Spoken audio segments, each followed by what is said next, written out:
मेरा नाम अर्जुन है। मैं एक ट्रैवल व्लॉगर हूं और ऐसी जगहें ढूंढता रहता हूं जिनके बारे में लोग कम जानते हैं। इस बार मैं पहुंचा एक छोटे से गांव, देवगढ़। गांव के बाहर काली मां का एक बहुत पुराना मंदिर था। लोग कहते थे कि वहां रात के समय अजीब घटनाएं होती हैं, जैसे कोई अदृश्य शक्ति तांडव करती हो। ड्राइवर ने मुझे छोड़ते समय बस इतना मंदिर कहा, जाना है, शाम के बाद मंदिर मत जाना। क्यों? वहां खतरा है। लेकिन जिज्ञासा इंसान से सबसे बड़ी गलती करवा देती है।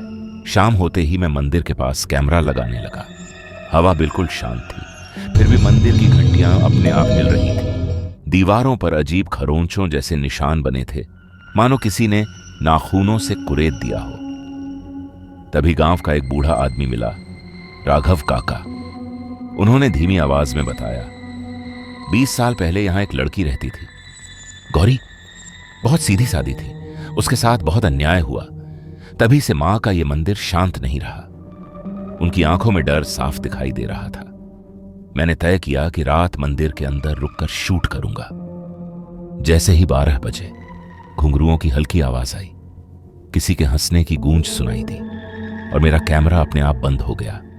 जब कैमरा दोबारा चला तो स्क्रीन पर मैं अकेला नहीं था।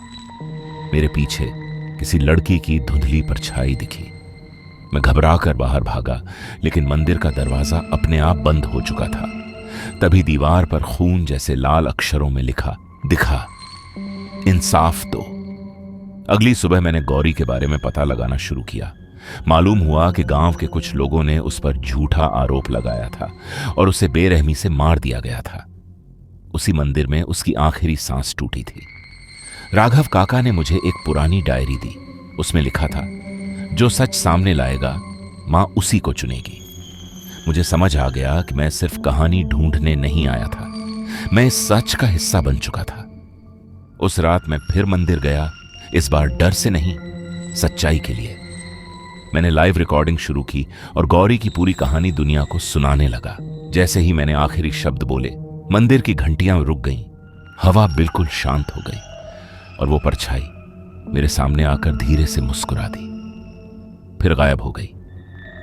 अगली सुबह गांव वालों ने मंदिर में गौरी की तस्वीर लगा दी। मामला दोबारा खुला और असली गुनहगार पकड़े गए। लेकिन सबसे डरावनी बात यह थी, मेरे कैमरे की आखिरी रिकॉर्डिंग में मेरी आवाज नहीं थी, उसमें सिर्फ एक औरत की आवाज थी।